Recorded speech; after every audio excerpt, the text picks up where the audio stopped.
Hello, this is Chris Jansen. Welcome to the End Evil podcast.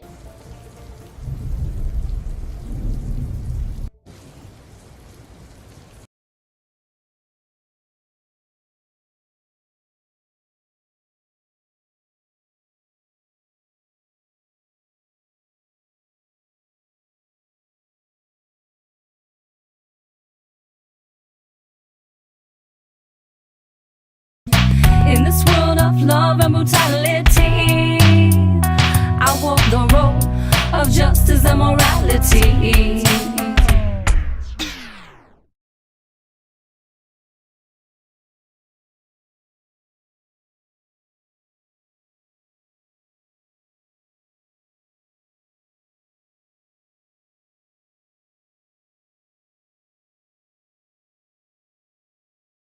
This evening, we want to talk a little about the problem of universal law. Universal law.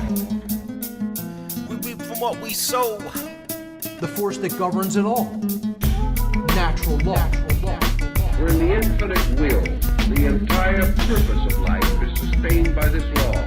This law is the instrument of that will, the law itself being the immediate vehicle of the divine purpose.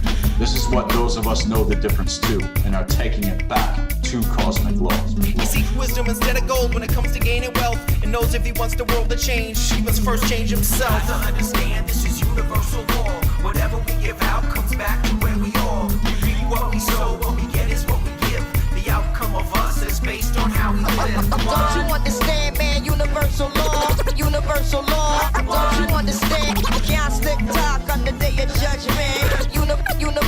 Universal law. Do not tamper with natural law. Defend it. Greetings, once again, our friends. For quite some time now, Brandon Spencer and the boys, we've been asking around, do you got that natural law? And we haven't had some of the most encouraging responses sometimes, but there's a lot of convoluted ideas of what people think are the universal laws of nature and all these things, and people want to equate it to Darwinism, common law, and yada yada. But with the One Great Work Warriors, as we've been saying, video in, video out, that natural law is what it's all about. This is the science of life. And we're going to delve into this as deep as we can within the limited time span. So I'm going to pass it off to my man, Chris Jansen. How you doing, brother? I'm doing great. Thanks, Derek, for the introduction there. Much appreciated. Yeah, it's exciting to get into the deepest and most important topic of them all in a way, which is kind of the overarching natural law. And I think every one of us has been asked at some point by someone, hey, what is natural law? And so this episode is all about our answering that question and delving into how to answer that question, for ourselves and for people that ask us. And it was a great exercise for me to rethink it again. I always like going back to, how would I explain this same concept in other words than the ones we've typically explained it in? One of the simple phrases I came up with is, we're talking about a spirituality that's not a dogmatic religion, especially not an external religion. I think we can have internal religion that's like discipline, basically. But what I'm talking about, external religion, is any dogmatic set of rules based on man's interpretation, which becomes man's laws, where natural law is not determined by what we think, but the spirituality of discovering reality itself has principles embedded in the very nature of the way things are. And there is a nature to the way things are that we can observe, and we can corroborate this nature. And it's actually one thing that I've found very interesting is thinking about the word nature is it kind of sounds like the word mature, right? And I've thought about humanity. Humanity needs to mature. Humanity is still acting in a very childish manner as a whole. When you look at the activities of humanity, there's still a lot of ridiculous and unnecessary cycle of suffering and violence. And humanity as a whole, it has to mature, has to work on maturing. And natural law, I think one of the confusions that people have that I'd like to clear up right now is that it's not that it doesn't apply to us individually, because natural law is all encompassing. It's talking about all of reality, the very principles of the reality that we live in. But for the most part, when we're talking about natural law, we're talking about a pretty general, grandiose type perspective. And there's a tendency in each of us to say, well, how does it affect me? You know, or what do I get out of it, right? And this is difficult because we live in a society that is very indoctrinated into the satanic mindset of always looking at things from these warped worldviews that are like solipsistic worldviews, or this sort of puppet reality where, you know, we're sort of separate from reality itself, right? And so natural law, we're talking about the fact that what humans do in the collective on the whole over time affects the outcome of what humans experience together as a whole. We've all, it's like all this information and energy that's gone out in the world kind of gets collated in the universal fabric of reality, and there is an outcome.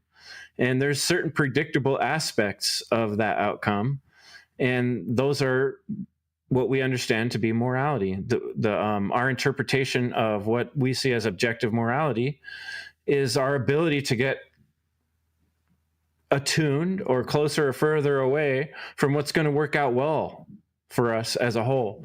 And sometimes that's hard to see from the individual point of view because we're so fractionalized and fragmented in our own little specific lives. So, I'm going to pass it on, and I'll go a little deeper next time the mic comes around. But I'm going to pass it on to my man, Jerry. Tell us about natural law, please. What is it? Interesting. Natural law is universal, non-man-made, binding and immutable conditions that govern the consequences of behavior. It is a body of spiritual, universal laws that govern the dynamics of conduct. Touch on this. But that's the definition. As far as etymology goes, that should be defined, but I did not make note of that. But I'm just gonna pass on that. But I wanted to talk about the 5 W's, the what is natural law, which I just covered, the when does it occur, why is it occurring, where, and how does it occur. So it occurs in the universe. It's always going on at all times, all places. It's happening right now. It will always be in place. It's always been in place. And why is it occurring? For us to grow. This is an experience for us to grow in consciousness. And how does it work? Well, it's a cause and effect. So for every cause or behavior, there's an effect. There's a manifestation in the physical world. So that's why this is so important to understand, because our behaviors do have consequences. And if we're just living without objective morality, we can never live in peace. So that's just a quick breakdown, and I'll pass it to Jim. Thanks, Jerry. Thanks, guys. Yeah, so what is natural law is a big question. And I really would like, for anyone who's watching this, if they see that as the title, they'll be able to leave here knowing, at least get a grasp of what it is, because it's not something that you can just get fully and deeply at once. So, it takes a long time to process. And like, I'm 49 years old, and it wasn't until about 3 years ago I started to learn about natural law. Like, if someone asked me what natural law is, I don't know what I would have told them. So, like, it wasn't taught to us in schools. I never remember anyone talking about it, any time in my life until, maybe I started getting going on this journey. But not until like 3 years ago, I started to hear a little bit, and then it was like, all right, I want to know what it is. So I started to, look into it, and it took time to process. And so one of the biggest moments for me, because I was like, I still don't get it, like, what does it have to do with anything, But one of the moments that I got dawned on me was when I got it that natural law is not man's law. Like, when you compare it to government and how humans have we've all been indoctrinated and programmed to believe in man's law. Like, that's something I was taught about in school. We were all taught about government and how, like, America is the greatest place and the greatest government in the world. And that you learn to pledge allegiance and belief in authority and all that stuff. And so that's programming indoctrination of man's law. But then, so that's what I always knew. But then when you start to learn about natural law, it's like, wait a minute.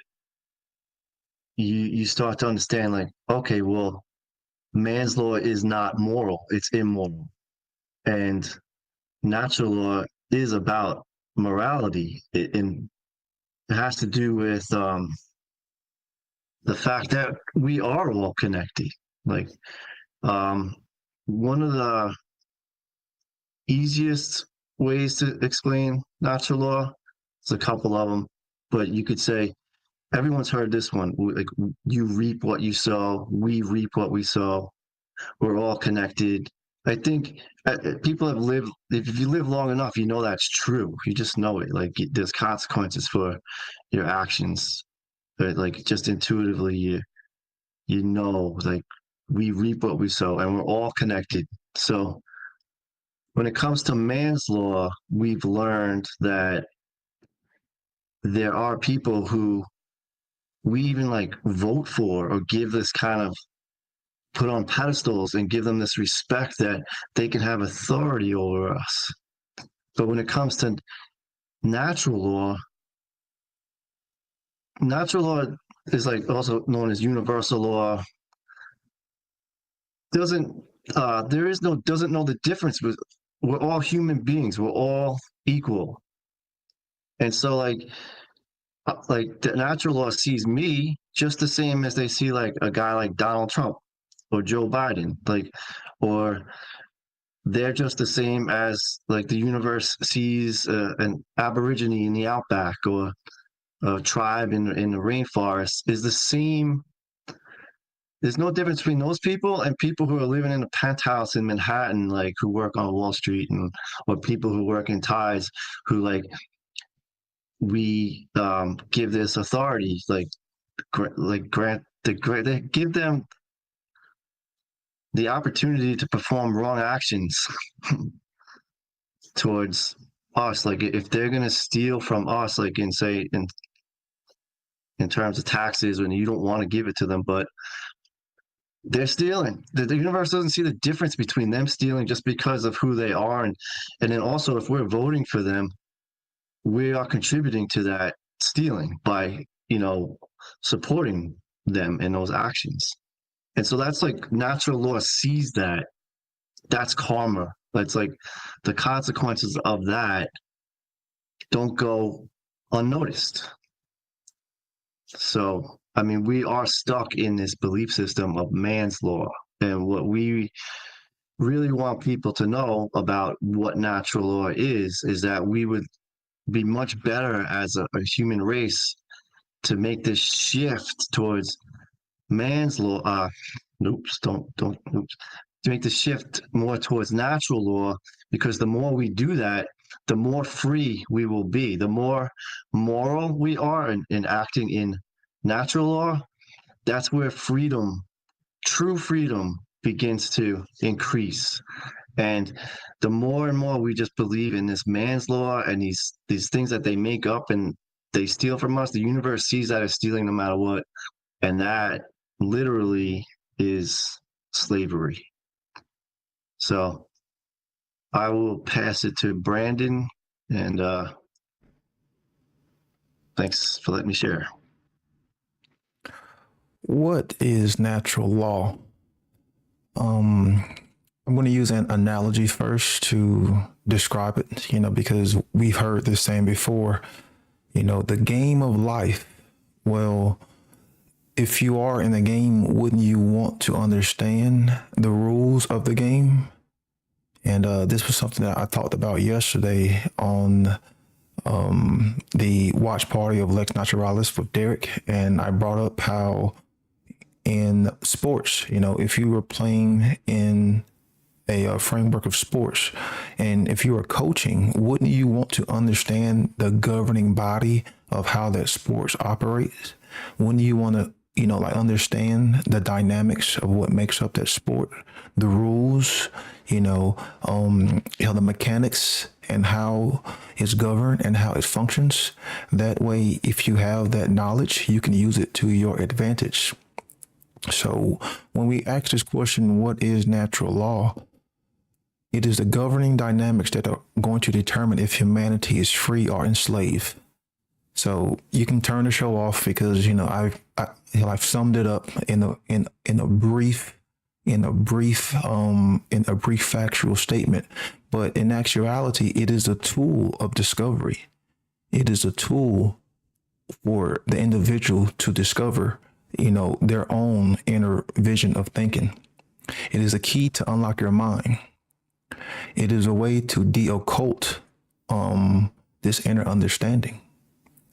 That's not the definition of it, but I'm just describing what it is. So the definition of it is important because when you define something, you are actually separating it from other things in reality. So when we define a word, we are saying this word means this one thing. It doesn't mean something else. So when you are defining something, you are actually putting boundaries on it. That way you can communicate those boundaries, what that word is, to other people.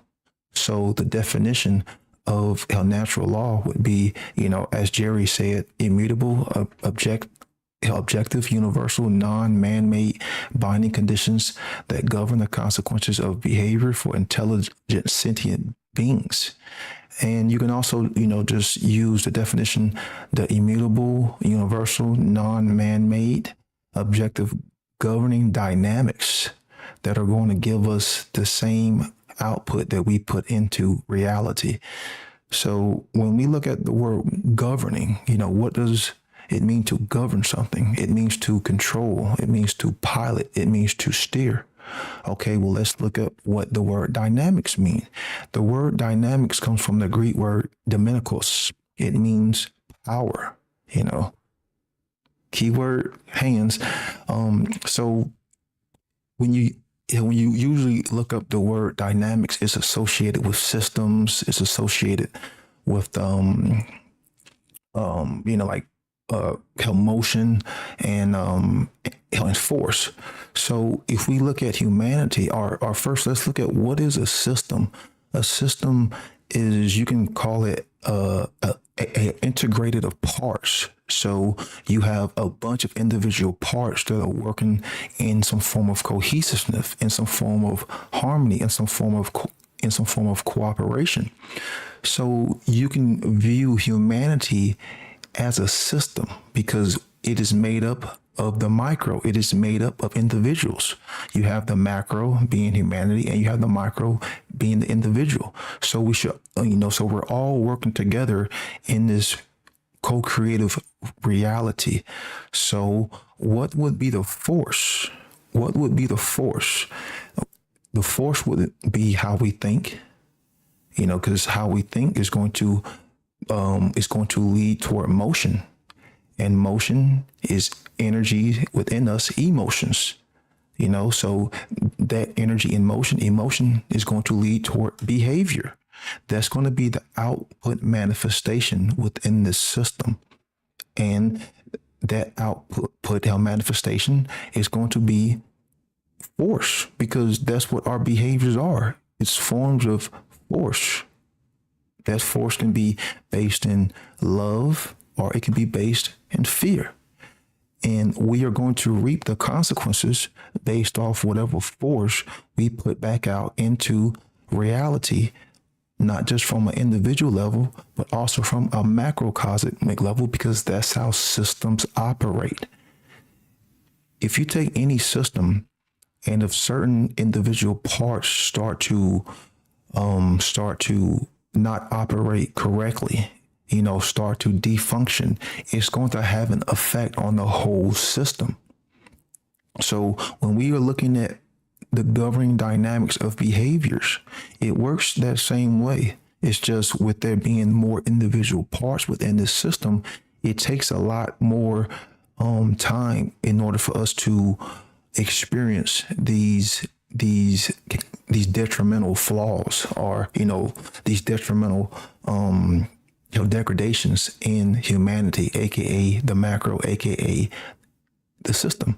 So with any system, there is a feedback loop, so with the macro and the micro, there is this feedback loop, because that's what systems have. So if we are putting out this force, this energy in the form of fear, in the form of violence, in the form of coercion, we are all going to reap those consequences in the aggregate if majority of the people are using that same force.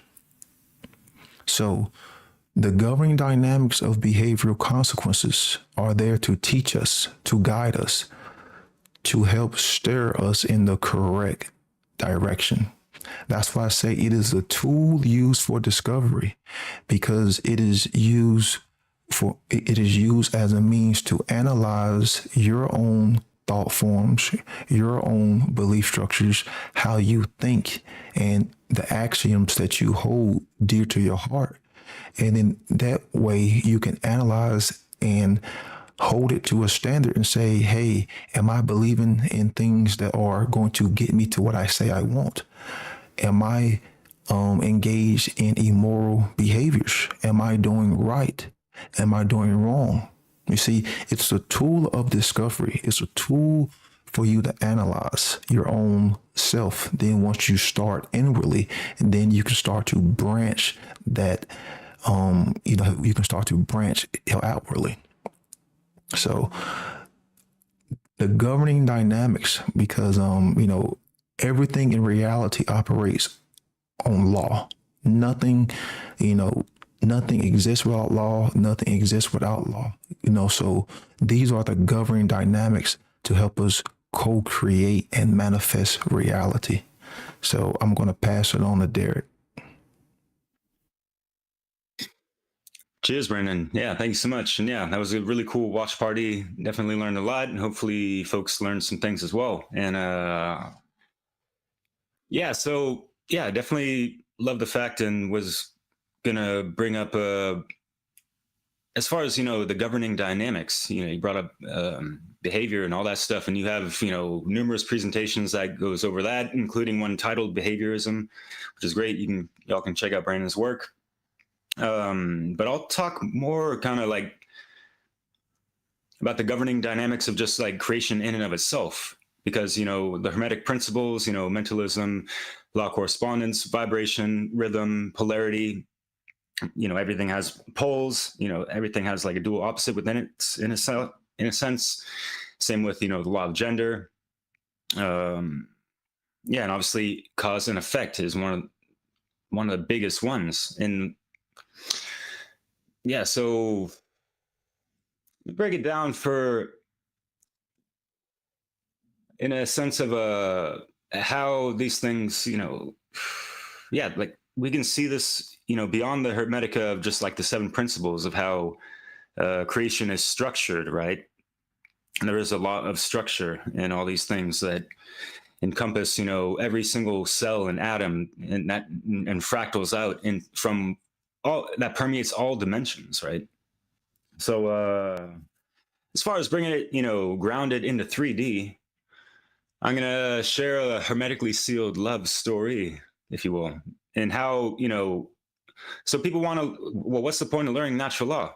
This is your life. You are not exempt from these laws of nature that existed, before humans were ever conceived. So, yeah, back when I was living in Paris, I was married and I had a beautiful heart chakra awakening, if you will. And yeah, that really ignited that generative principle of care that went beyond just my little individual egoic stuff and yada yada. And then it really gave me some time, or it, prompted me to give myself some proper time to like do a self-examination. I wanted to be the best man for the woman I loved and yada yada. So, I can reflect on that today, knowing what I know now, and seeing like, okay, yeah, going over the Hermetica again, the first cosmic law principle, I realized that I needed to change my mindset. I wasn't thinking properly or, the best I could have. And I noticed that, I had a lot of internal conflicts and a lot of itches that I wanted to scratch because I felt really confused, ignorant to the world in a good degree. I wanted to be a father, and I was like, what the hell am I going to teach my kid? And that kind of stuff, right? And I was really interested with, where human origins and ancient aliens and yada yada. And so the law of correspondence, like, who are we exactly as humans, like in relation to the whole cosmos and this and that, like forget aliens, like we need to figure out who the fuck we are first and fucking foremost, And yeah, I noticed that just I didn't have the best health at the same time. That also prompted me to, make some changes. So yeah, I had like, my vibe was disrupted, my hormones and all that stuff. I had eczema, health problems. I was out of rhythm with myself, if you will, as well. And yeah, I still had inner conflicts of what I thought was true and all that stuff, and needed to confirm a lot of stuff and relearn and unlearn a lot of stuff because I was polarized by certain things, right? Law of polarity. And I noticed that I was kind of spinning on the wheel of life, not really having proper direction or control of it. So I was not on the plane of causes to the effects in my life, going back to cause and effect. And I did also notice that, yeah, being in a relationship, I wasn't, in my full masculinity all the time as well.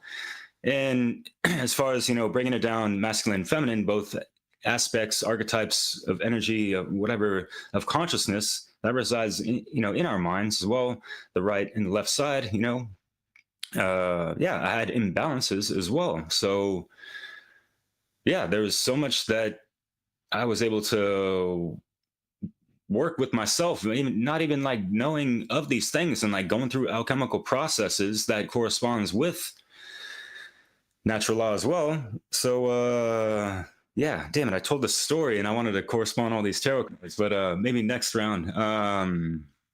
Yeah, I hope that made sense and folks could follow with that, something that applies to anyone's life. This is the science of life. You just got to dissect it and see it for what it is, and then we're able to better ourselves for the future, maybe repent for the mistakes so we can, have that cosmic apology that really opens the floodgates up for that generative principle of care, that lost principle, right? So,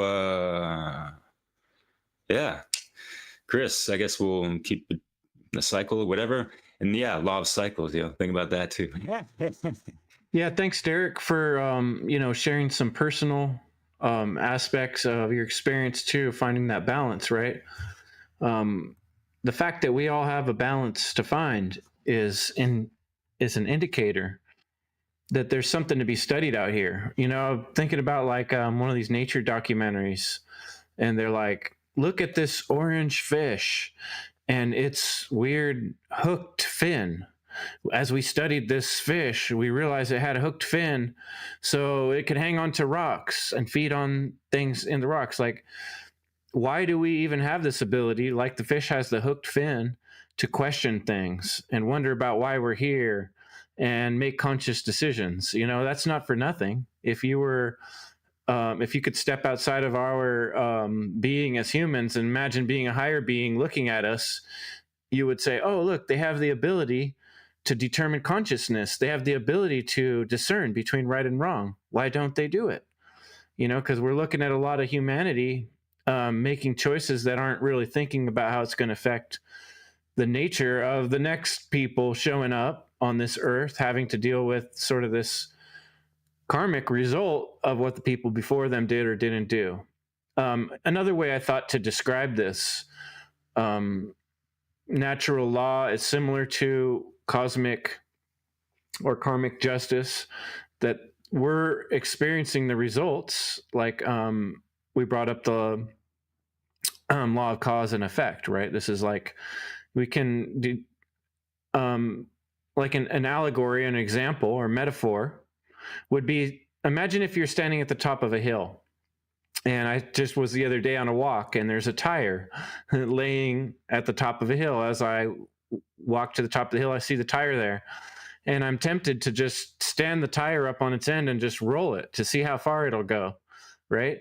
And in my mind, I'm thinking about like kinetic energy and potential energy, right? The tire, because of the fact it's at the top of the hill, it already has potential energy. And if I turn it on its side and kick it, now it has kinetic energy and it's moving. And so that's kind of like natural law. It's these like kinetic and potential energy. These energies always exist. It's just a question of how we use them or how we apply them, right? So if I were to do that in a non-conscious manner and send a big giant tire rolling down a hill when I knew there was a bunch of kids playing down below, you know, I set this in motion. Once that tire starts rolling, that's like the effects, right? The cause was me kicking it and standing in its on its end. So everything we do in life is like this decision with this tire. Should I do something or should I not do something? And then we have to consider that once we do something, like the tire rolling down the hill, now it's in motion. Now something's going to happen.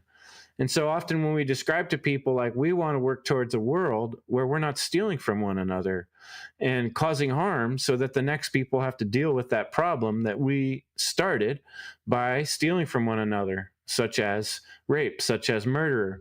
You know, I think Mark Passio did a really good job describing 7 specific types of things: murder, assault, rape, theft, trespass, coercion, deception. You know, these are good examples of ways that humans go about setting this tire in motion down the hill rolling. And then people are like, well, we don't have any choice but to experience the results of what's already set in motion. Yeah, of course. The whole goal of this natural law thing is to start understanding that we have to start at the cause point, that point where we don't just roll down the hill willy-nilly without thinking about the consequences on other people. And part of that is just the recognition that this is the reality that we're living in. We got to stop denying that there's a cause and effect situation here, right? And so once we recognize that, then we can start making choices that don't affect people in a negative way. And that, you know, whatever tires we do roll down the hill are constructive. They're things we thought about first, you know. They're things we worked together on. We corroborated and came up with a plan that made sense. Where currently what we're doing is accepting the plan of other people, and they're not caring about which way the tire rolls, right? Because they're not considering how it's going to affect others. And many of us are not really considering that we even live in a world where this consequence thing is the case. And that's what we're trying to talk about by educating people about natural law, is to just help. Everybody has to understand this concept for us to be able to work within it, to be able to make changes because of it. If we don't accept this, the change can't happen. we have to be able to imagine something before we can do that something. So I'd say a big aspect of natural law is just talking about it with other people, just redefining it ourselves, just learning to observe it, see it for what it is, test it in our mind, and recognize on a larger scale that this is the most important dynamic of reality. And until we get that, we're not going to see the type of changes we want to see in the world. But if we do want to see things change in a way where humans are not raping, murdering, assaulting, stealing, trespassing, and coercing one another, then we need to recognize that those things happen because of actions that we do, right? And so we can change those actions. We can not do those actions. But in the meantime, we can't get out of the karmic debt of what's already been done. And that's kind of the frustration that people have when they're like, well, I want to work towards a world where I don't have to face the consequences. And it's like too late. We're in the world of consequences. That's what natural law is. So there's no easy out of this situation when we've been doing a bunch of evil things to one another for a long time. So I'll pass it on to Jerry. You're up next, my man. Thank you. Brandon, did you want to say something? I think we all want to say. Yeah, I've got stuff to say, but you can go ahead and talk. Okay. Yeah, you brought up some great points, and I pulled up the etymology for natural law, so I might as well just say that. So this is from etymonline.com. Natural, century 1300, naturel, of one's inborn character, hereditary, innate by birth, or as if by birth. And then law, the noun, Old English lagu, plural laga, combining form la, ordinance, rule, prescribed by authority, which is nature. So you put that together, then you have that definition that I gave to you my last time up. And I just want to say Lex Rex is the law is king. So natural law is king. It, like I mentioned, it's always in effect and it's immutable and you can't change it and we're bound by it. So you can't escape it unless you go to another universe. Let me know when you get there because we haven't done that yet. Like, I don't know anyone that has done that. And from what I've heard, like maybe going to the moon is bullshit. So like, anyway, that's my point. So yeah, the whole the dark occult, they are ruling on Earth. We're in prison. So they know that they can't change the natural law, but they're going to,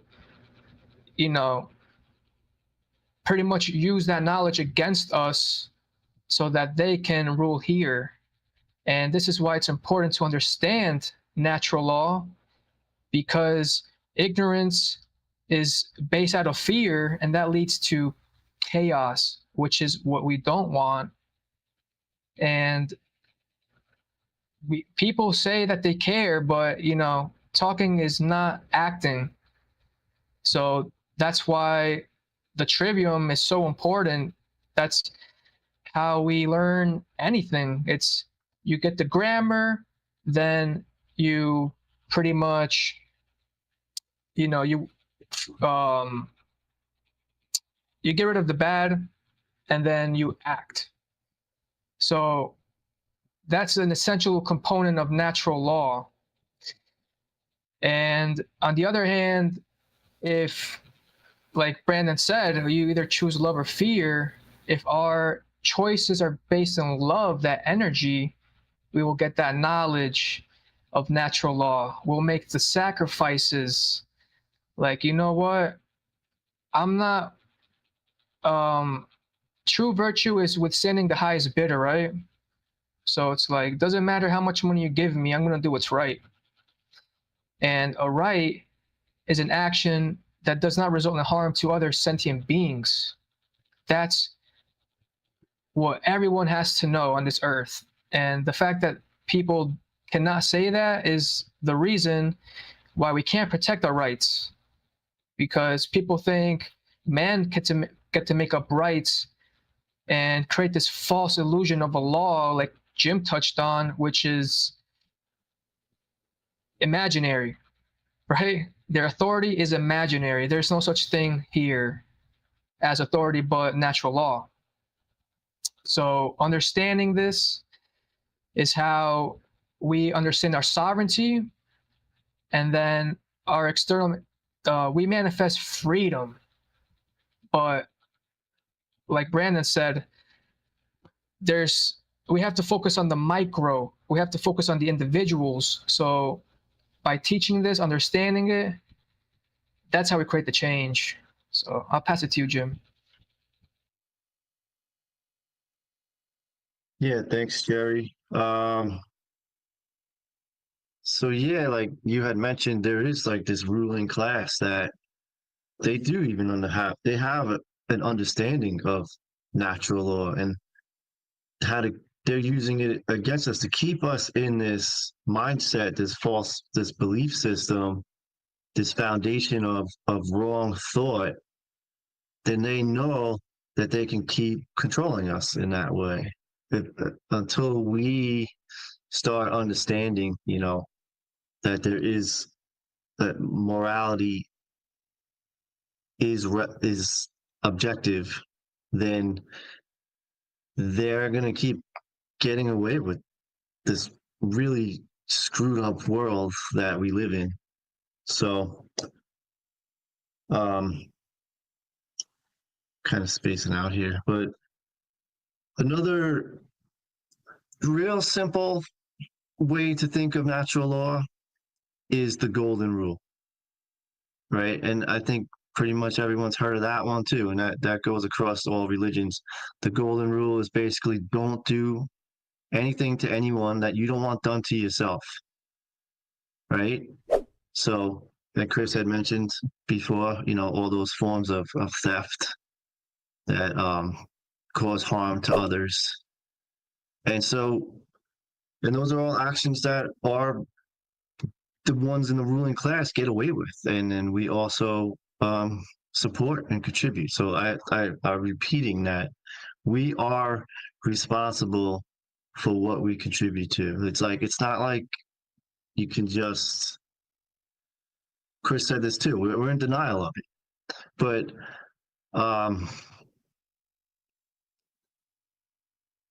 oh man, I knew what I was going to say, but I'll pass to Brandon. I lost my train of thought. Thank you.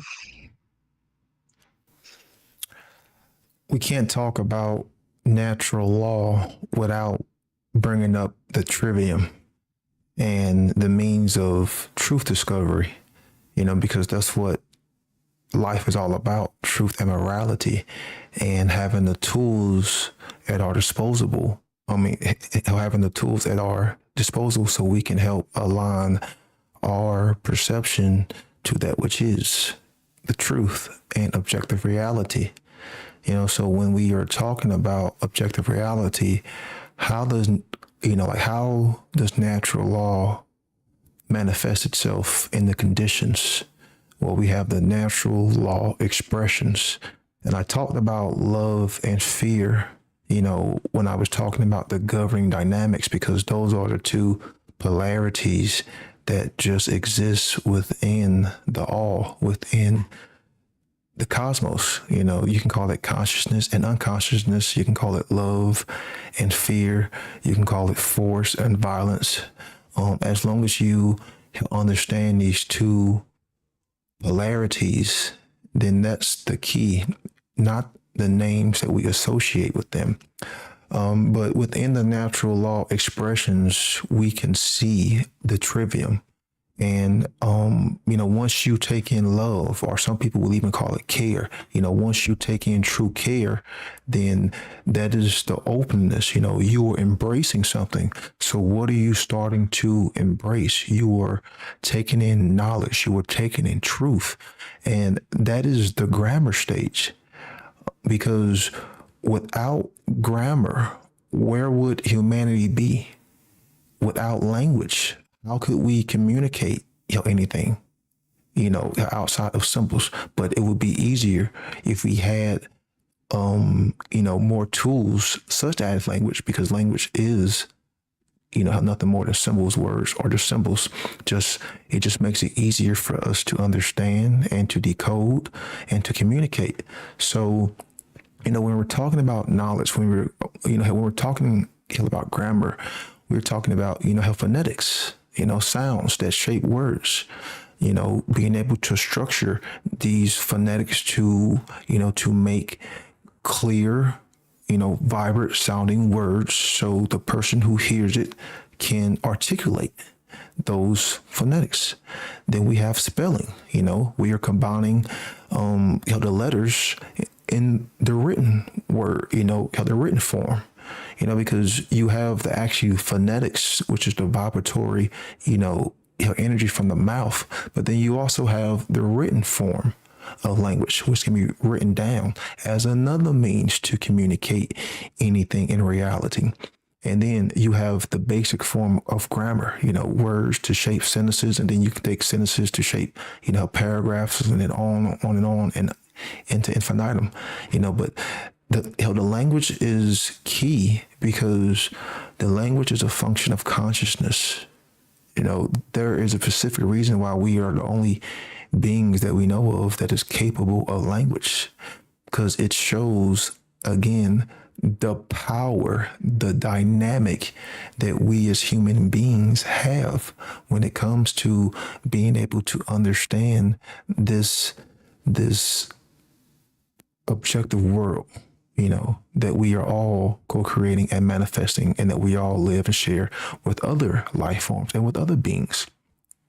So we take in this knowledge, or we can ignore it. If we choose to ignore it, then that leads to limited thinking or distorted thinking. Or what if your knowledge is inaccurate? What if your grammar is inaccurate? What if your words are inaccurate? What if your definitions are inaccurate and they're wrong and they're incorrect? Distorted knowledge leads to distorted logic, which is the confusion. That's the internal schism, because your logic is only going to be as good as the grammar that goes in. You're not going to get to good logic if you have bad grammar. So if you are taking in indoctrination, if you're taking in religious ideology, if you're taking in dogmatic thinking, these are all forms of distortions in our thought forms, incorrect axioms. And that's why we see so many people confused in this world. We see so many people who are confused, falling for the same stuff that, that mankind has been falling for tens of thousands, if not hundreds of thousands of years.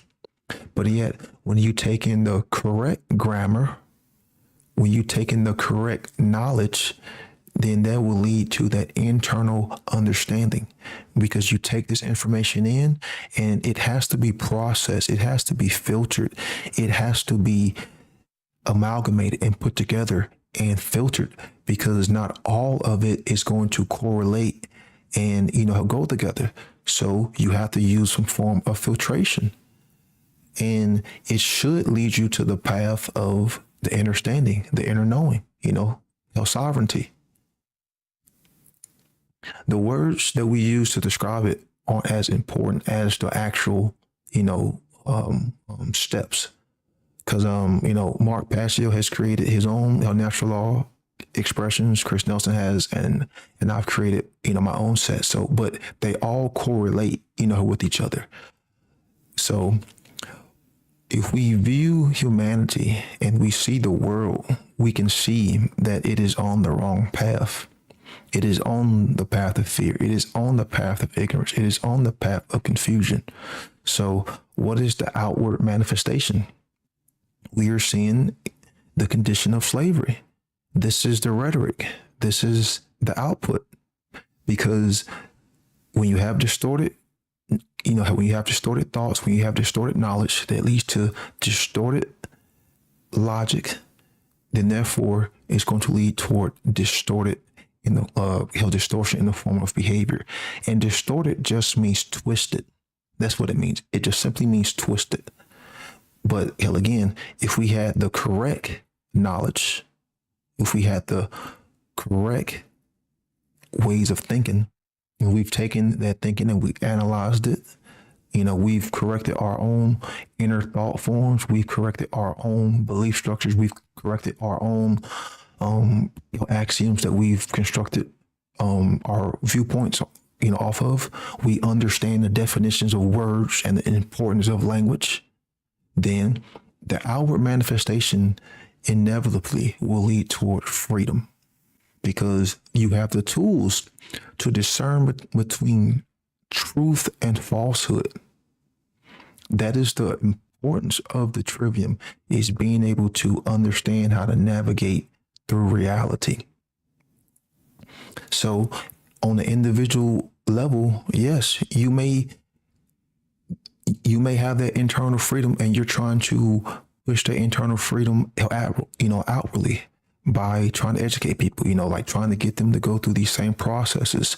But on the collective level, on the macro level, what is really going to be created if enough individuals go through this process in the aggregate is going to lead toward order. You have the macro and the micro. In the aggregate, if enough individuals decide to take in this knowledge, decide to understand what's right from wrong, decide to, finally have true care, that is the only steps towards freedom and order. But unfortunately, when we weigh the results, when we gather the data, when we look at and we, you can call it the scientific method or whatever, we are not in the condition of freedom. We do not have order. We have disorder. We have disharmony. We have slavery. So invariably, you can witness with the full totality of your being that humanity is not interested in the truth. Humanity does not care, because if you line up these natural law expressions, we are all on the right-handed path in the form of red: fear, ignorance, confusion, slavery, chaos. Because all across the world, we have what? We have chaos. But that external chaos is just a manifestation of what? The internal chaos. But why is there internal chaos? Because we have taken in what? Distorted information, distorted thoughts, incorrect definitions of words, false axioms, dogmatic ways of thinking, religious viewpoints. And see, what the Trivium is pretty much just like a wheel, because the output is going to create more input. The input is going to create, more of an internal process of logic. Then that logic is going to create more output. Then it just go on and on and on and on and on. It'll never cease to exist. Never. Input, processing, output. It will never cease to exist. So this threefold process, you have the dynamic of how consciousness expresses itself through thoughts, emotion, and actions, in tandem with the Trivium, grammar, logic, and rhetoric. Those, you can call it, those dual forms of the three can be in cohesiveness, creates a wheel which continues to spin internally, gets pushed outwardly. Then therefore you can become the teacher to try to educate others. This is why you have to, you have to have all three.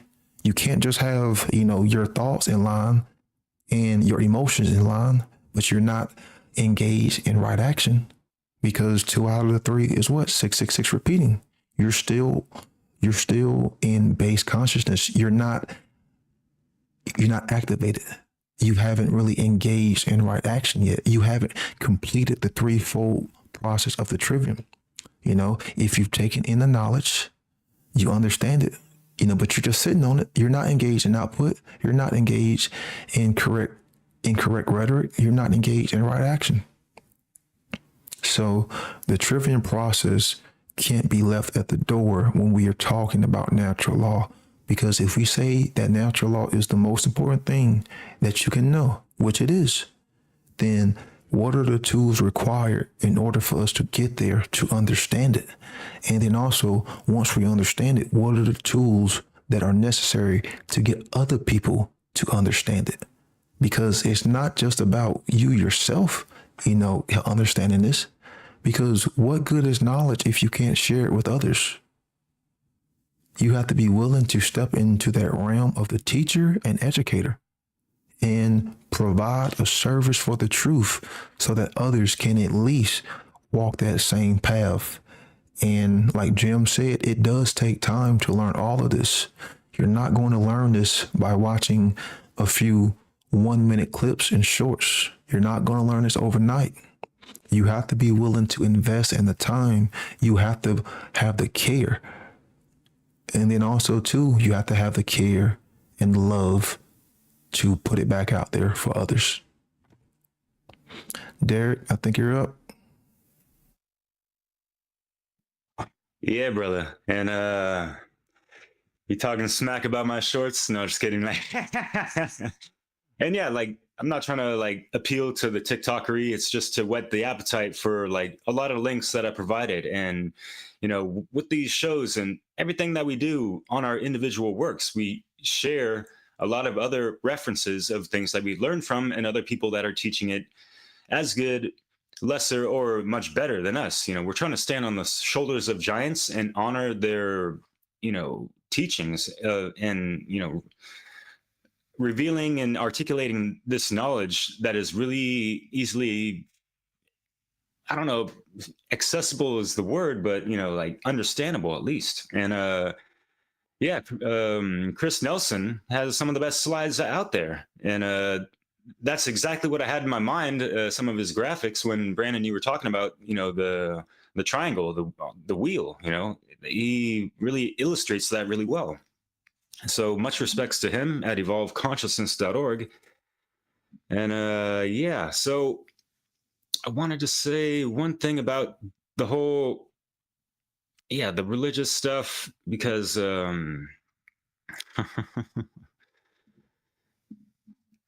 yeah, there's some great things about religion, right?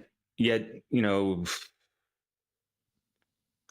there's a lot of things that are questionable, and you've seen the history of how many countless deaths because of it, and conquered nations and civilizations, whatever.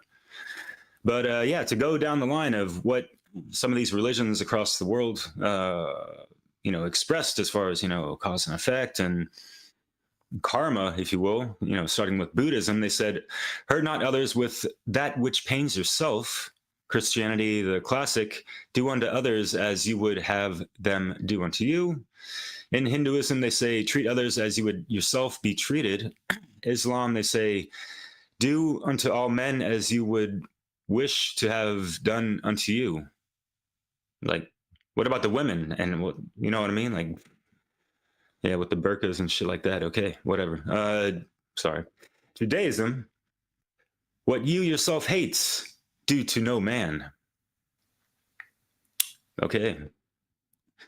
Native American, live in harmony, for we are all related. And they got more, you know, they're really into animism and things. And from Sacred Earth, I don't know. Do as you will, as long as you harm no one. And that's legit, right? Doing, action, you know, that's a masculine energy. And the non-aggression principle, the non-violation principle is the feminine. So yeah, take no shit, but do no harm. You know, we would all get along quite fucking fine, you know, and we would be able to resolve whatever conflicts that arise on, you know, daily interactions that are bound to fucking occur because we live in a collective consciousness tied in with, you know, the collective unconsciousness and all that jazz. So it's going to take a long time for people to get really on the level of, really embodying, let alone understanding, these things to get to the inner standing, right? To, have that proper hermetically sealed behavior, if you will. But love saying that. Wanted to bring up some other quotes, but yeah, just real quick because no one mentioned it before. Where's my guys?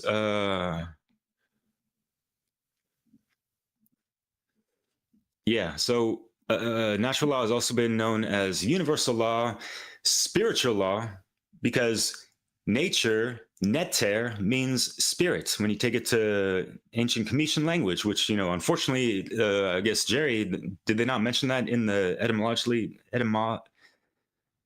know what website that was, but yeah, that's really important to understand because it really gets people out of this mind state of natural law being something to have to do with motherfucking Darwin bullshit or the natural order or, the natural way of things and, human nature and that kind of stuff. When people have a misconception of that in and of itself tied in with all this other stuff. And so there's a clusterfuck of misunderstanding of what the fuck natural law is. So, and people talk about universal law, they're still kind of distorting things through too much of the woo-woo new agey stuff, So we can call it cosmic law also, karmic law, law of one, consequentialism, law of causality, and the law of attraction, which, people probably heard from that book from decades ago, that watered down new age shit of, yeah.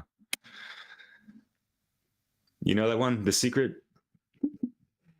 But there are quite a good amount of quotes throughout the history of time. And there's been presenters like Brandon that have brought a shitload of them up. And I'm going to share a couple. And word up to Corey Anderlet, who's done a 10-hour presentation. He likes to call it naturosophy, his rendition of natural law, which I find is pretty cool. Props to him. Roseanne Lindsay says freedom exists under natural law, as what we're talking about as far as objective morality aligning to that, which would really manifest that sovereignty that people are truly embodying from the inner sovereignty and rippling out into the reality field, right? As above, so below, as within, so without, as the universe, so the soul, don't you know? But William of Auxerre said, I don't know if he's French or some guy that moved to France, but the natural law is the origin and principle of all virtues and their acts. Therefore, we must first speak about natural law. First principles, which is, and yeah, it all goes back to the first cosmic law principle of mentalism. So, yeah. As we think, so we speak. What we reap, what we sow, we reap. Rudolf Steiner, ooh, love this guy. He says, you can get an idea of human nature only when you can see the relationship of the individual human being to the whole cosmos. I didn't have the best cadence with that, sorry. But what he's, referring to is, yeah, the as above, so below. What are we in relationship to the cosmos? Like it's the universe is within us as well. What do you think as within, so without means? Think about it on a multidimensional level. Ooh. Yeah, getting some perspective. Yeah. We done there, Derek? Or you want to take it away, Chris? You got another quote? Let's hear it. Well, I got too many, but just one more. Good old Terence McKenna. I believe in universal laws. You shouldn't kill people. You shouldn't lie to people. You shouldn't inject yourself between lovers. And you should get other toxic injections. But most cultures recognize a set of universal laws. But thou shalt not smoke marijuana. Surely the God of Mount Sinai has better things to do than worry about that sort of thing. But that was more lighthearted. Damn it. We're going to come hard next round, believe you me. Yeah, I wanted to jump in here with just a quick note about the power of objectivity. it's difficult because we are subjective beings. We're living a subjective experience. A lot of our experience and our day-to-day life is what we use to define reality, right? But our access to objectivity is limited by our exposure and our experience with people around us. So a lot of people aren't exposed to ideas like natural law. I didn't really come upon this term until I was almost 30 years old, or right in that range. So one thing we can offer right now to the future generations is to expose people to this idea and concept and give them a chance to go through this process, because there is a process of coming to the realization about natural law. And the reason that is because what Brandon talked a lot about is these distortions. And I'm going to call them ridiculous worldviews. Ridiculous worldviews are in place in everybody's minds in modern world. Like I mentioned, like there's like this puppet reality concept where people think there's nothing I can do.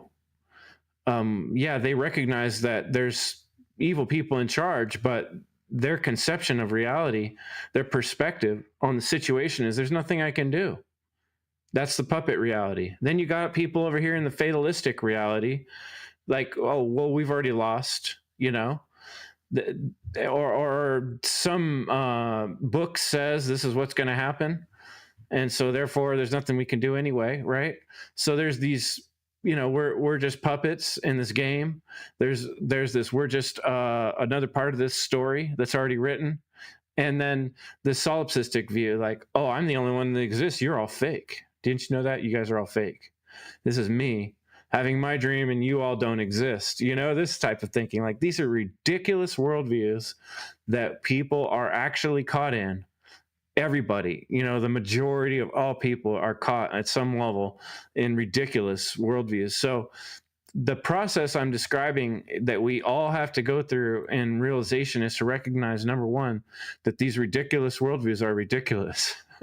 They're not reality. And the way we can do that is, I like thinking of these 4 words that start with a C: communication, corroboration, community, and cooperation. We can realize these things internally. That needs to happen individually, right? But once we've done that self-work, what we call self-work, and that's a whole topic in and of itself, but once we've done that, then we can find other people who have done that work and corroborate with them. Do you recognize what I'm recognizing, that our world's all messed up? Yeah, me too. Do you recognize that I recognize that most people aren't seeing the perspective on this situation? They don't see the problem? Yeah, I can corroborate. That's also the case. Okay, what can we do about it now that we understand that and we've fully like digested that problem rather than just being frustrated with it? Now we start cooperating and we form a plan.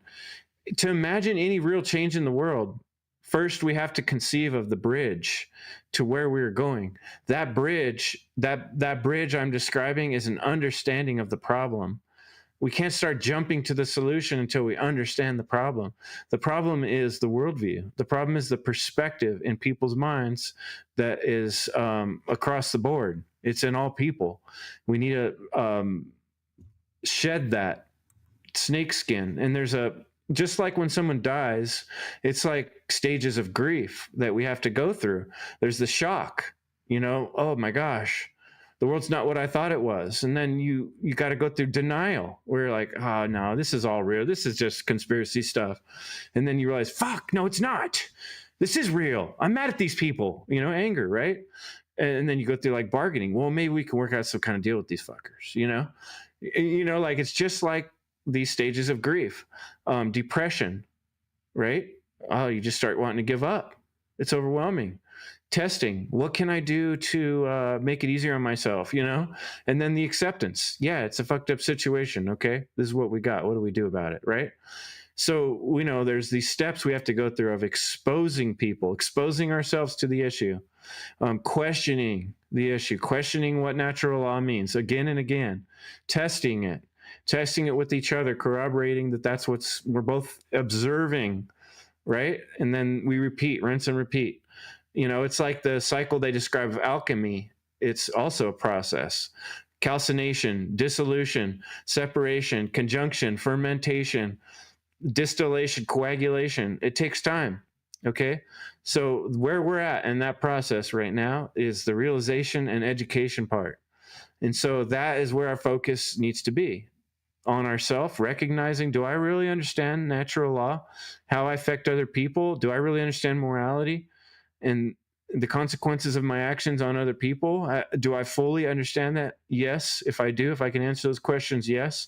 Then how can I corroborate with other people and start working towards doing something about the problem? But first we have to realize it. And right now that's where we're at with educating people and talking about these things publicly, online, writing books, putting out art, helping people understand, observe, and recognize that this is the situation. This is what needs to be realized. So I hope that brings some clarity to folks as far as like, what do I do next? What do I do with all this information? I hope that gives you some direction. Jerry, any last words, and then pass it on?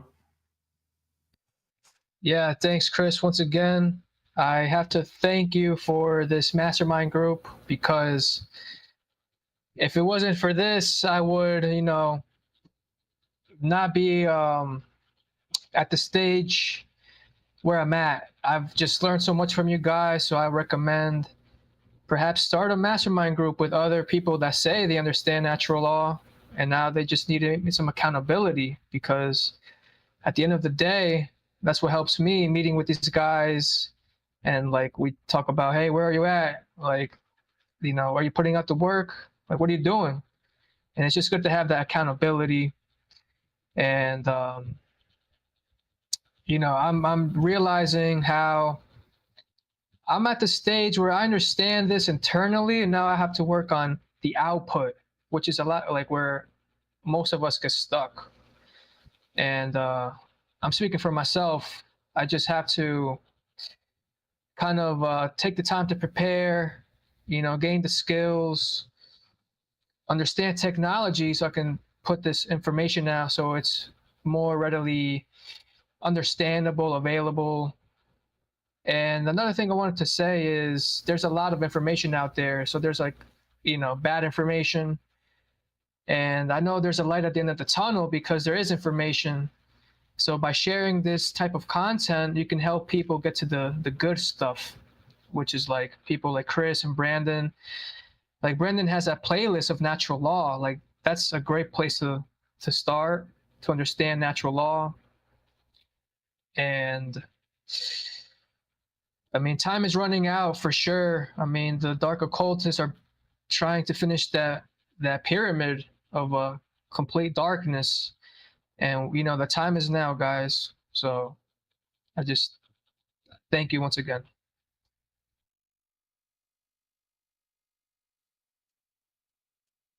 Thanks, Jerry. Yeah, I mean, I'm with you on that. Like, I sometimes struggle to convey this information to others, but I've been processing it over the years, and I feel like I do have a really good understanding of it. And what's most important about that, I came to the realization that I can't live in ignorance of it, because like even now, like I understand the consequences of that, and I am someone who believes, like many, in reincarnation and that, and like what I do in this life matters.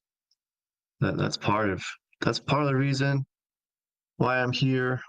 Like but also I understood that I had to say something about it, because not saying anything is just as bad as doing nothing, right?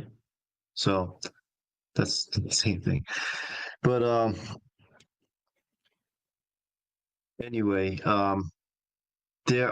so once you start to understand this stuff, like before I understood it, there's that word called nescience, where it's like you didn't know, like, and just like a kid like doesn't understand something, like if you like get too close to the cliff, you're gonna fall. You can't blame them for not knowing.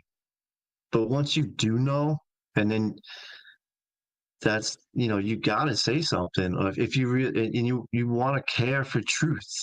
And I do understand that.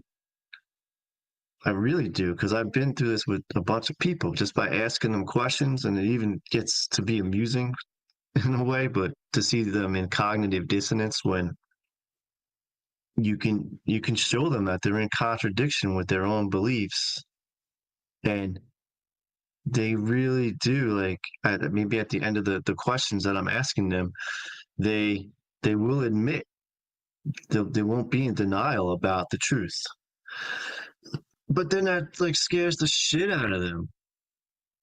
Yeah, I think Brandon said it before, like people can't stand the truth, and that's such a scary place for people to be, like when they realize like that what they thought the world isn't what it is, and it's like just by asking them a few questions, like that's scary, and then they want to live in it, go back into ignorance, or because a lot of people do know, like they're not even in that. Most people are just even in ignorance. So, but yeah, I mean, you guys said so much of what I was gonna say as well, but just appreciate the opportunity to be a part of this, and thank you for all that you guys have done and keep on doing. And yeah, just remember to keep speaking out. So pass it off to Brandon. People will ask, what is the proof of natural law? Prove it to me, which I think is a very weak statement that an individual would say, because a strong individual would prove it to themselves. But the law of freedom, and that is as morality in the aggregate increases, freedom in the aggregate increases. And we're talking about, for a species, of course. And then also too, as morality in the aggregate decreases, then slavery and tyranny in the aggregate is going to increase. So you can take what I just said and weigh. Hell, again, what does it mean to weigh something? You have a unit of measurement. So you take what I just said, and then you take the effects in reality, and you weigh them. This is why you can view, you can engage, you can see, you can actually weigh what we are talking about, your own self.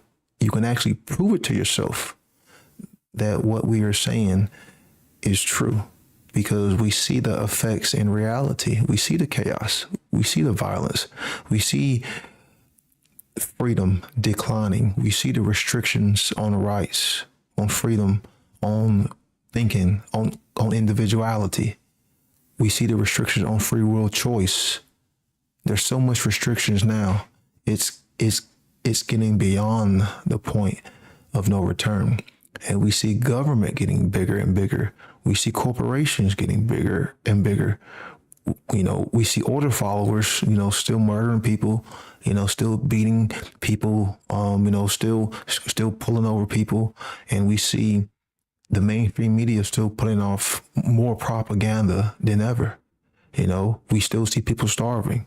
We still see, genocide, taking place in certain areas. We still see a lot of, homelessness. So we see the lack of care. So be honest with yourself. Stop lying to yourself. Stop trying to approach this from a religious ideology. Pull back your perspective, pull back your lens, shift your worldview, and see the objective reality, not for what you want it to be, but for what it actually is in reality. The problem is majority of the individuals on this planet have disconnected themselves from the macrocosm, have disconnected themselves from humanity, have disconnected themselves from objective reality. And that's the satanic mindset. Thinking, hey, I can just go around. There's no such thing as cause and effect. There's no such thing as consequence. I can do whatever I want because you have a disconnect with reality. So what you're saying is I get to dominate reality. I am God. And yet reality, natural law, is going to always show you that you are not God and you are nothing. You are absolutely fucking nothing in the eyes of the cosmos. And I'm done.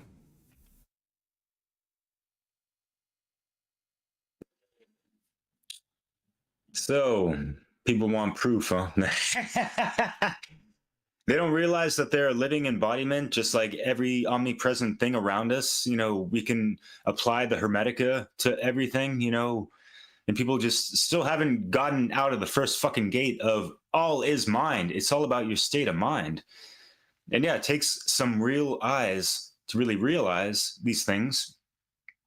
And word up to realization, Chris, you know that guy out in Holland. I forget his real name, but Alexander, Real Eyes Station. Yeah. Oh, yeah. Alexander Raskovic. Word. So people are still, and it's funny because to see the things around them, not take the time to step back and understand the cause of them. That's just a law of nature, cause and effect. And so there's all these other governing dynamics, like, Brandon and I touched on before, that we all need to take into account. And yes, natural law is the study of the occult, the hidden, what we can't visibly see. Like, can we see our thoughts? Yeah, we can write them down and then look at it, but where does it originate from? So all these things need to be considered. And for me, when I consider it all, it just opens up so much of just curiosity, motivation, inspiration, aspiration to be more aligned to the divine and take the proper time and all that jazz. And speaking of jazz, what y'all know about those jazzy hip hop soul vibes? Because I've been mixing music in regards to, things along, spirituality and stuff, and like learning more and more and more about natural law and refining that and embodying it more and more, because it's a process, just like the awakening process and yada yada. That, yeah, there's just so many artists that have, touched upon these sacred hermetic principles, and it's just it's really inspiring and just leaves me in awe sometimes. So yeah, if anyone wants to check out my work, Awakening Mind, I had the word a mind because I was always concerned about my mind after having a quarter life crisis, so yeah, going back to the whole mentalism and what's wrong with today's mental health issues. It's worse than ever before. So people want proof of what exactly? Take a look around. Like, seriously, take the fucking time. And if you want to actually take the time to consider learning about this stuff and take it fucking seriously, there's plenty of people, and we encourage you to check out the works that are, within the One Great Work Network. Obviously, there's some of my mentors in there. Mark Passio, one of the founders, Satyagis Boza, Black Earth Productions. He has unparalleled work over there. Check out that Cosmic Law of Alchemy. He goes even into, the 13 principles. Maria West, who's one of the top OGs talking about these things and calling out the fake ass fucking teachers and posers of this shit.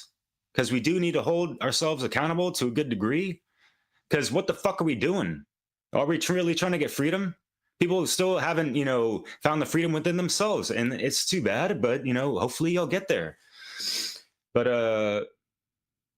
yeah, are we not walking on sacred ground? Are we not walking the talk also, right? So just, taking a step back, really try to integrate these sacred principles and what it all encompasses. How do you value life and creation and everything around us? The more appreciation for these things, I feel, the more the universe has our back. And that's just, for me, I've lived that shit and it's a fucking fact. So more people learn from Lisa Renee at energeticsynthesis.com, I believe. Look into the, just law of one stuff, but be very spiritually discerning, because there's a lot of, spiritual, new agey stuff. Max Egan talks a good amount of things. I love his ending of In Lakesh, and yeah, there's plenty of websites that we will leave in the description. And I'm building a website with friend Theo Lukes right now called nattylaw.com. He was really inspired by the works of, people like us to actually make his own thing and try to have a learning center for people that, people in, growing up, they're not going to see this and be like, they're used to seeing something more entertaining, eye-popping, and all this stuff, and then they see this as a bunch of people nerding out on philosophy or whatever the fuck. Like, whatever, but what, do you not love knowledge? Do you not know what that word means, philosophy? But anyways, we could go on, right? This subject is so vast because as the great Manly P. Hall, which is someone y'all got to check out to learn more about natural law, because he speaks volumes on this, is that, we're all a part of this eternal unfoldment of life, right? So try to be the cause point to the effects in a positive manner, to have that proper rippling out effect for the collective and your immediate surroundings, But yeah, thank you all for listening. Chris, I'll let you finish it off, I suppose. All right. Thanks, Derek. And thanks, folks, for checking out this show. I hope it gives you some things to think about. I just want to leave folks with 4 exercises, natural law exercises. As I said, I see this as a process. The natural law, the universe is, put simply, the universal laws which govern consciousness. But how do we actually understand that and practice it in our life and talk about it with other people? There's like Derek just said, there's a lot to look into and study and think about and rethink about and go through this process. So I thought of these 4 basic exercises to share with you. The first one is unity versus separation. It's something I like to think about. It's a philosophy kind of thing. Are you separate from everything else? Are you separate from nature?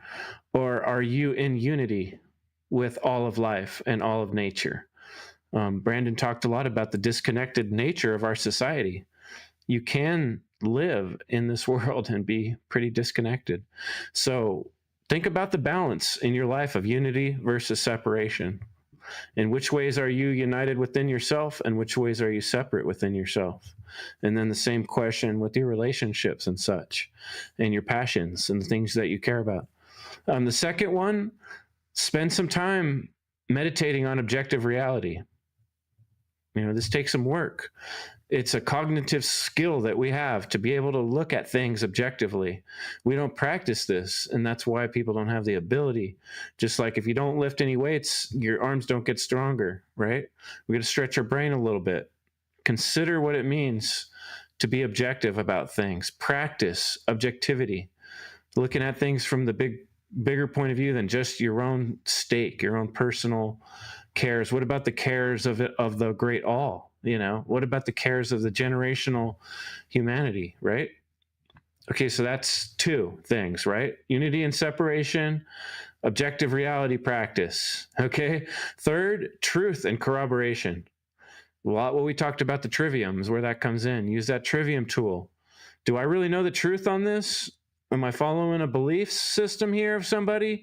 Am I appealing to an authority, or am I actually just talking about what's the actual truth, like Brandon said? What's the way things actually are? And this is where corroboration comes in.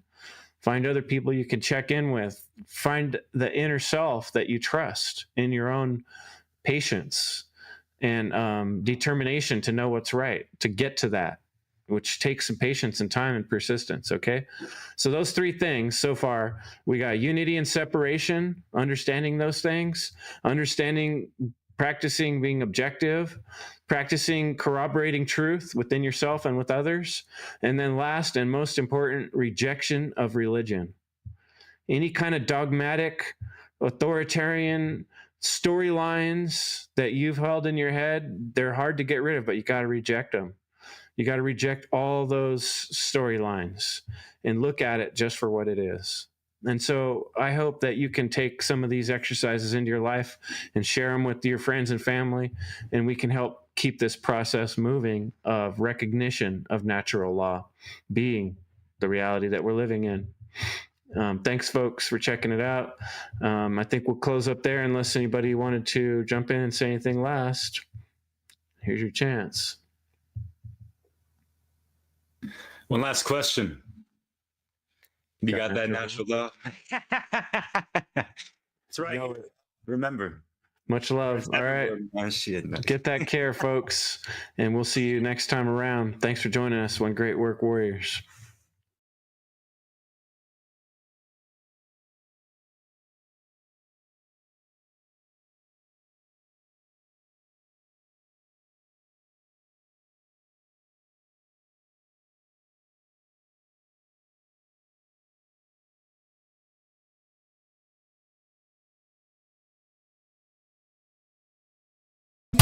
In this world of love and brutality, I walk the road of justice and morality. What we sow. The force that governs it all. Natural law. For in the infinite will, the entire purpose of life is sustained by this law. This law is the instrument of that will, the law itself being the immediate vehicle of the divine purpose. This is what those of us know the difference to and are taking it back to cosmic laws. He seeks wisdom instead of gold when it comes to gaining wealth, and knows if he wants the world to change, he must first change himself. To understand, this is universal law. Whatever we give out comes back to where we are. We reap what we sow, what we get is what we give. The outcome of us is based on how we live. Don't you understand, man? Universal law, universal law. Don't you understand? Can't slick talk on the day of judgment. Universal law. Do not tamper with natural law. Defend it. Greetings once again, our friends.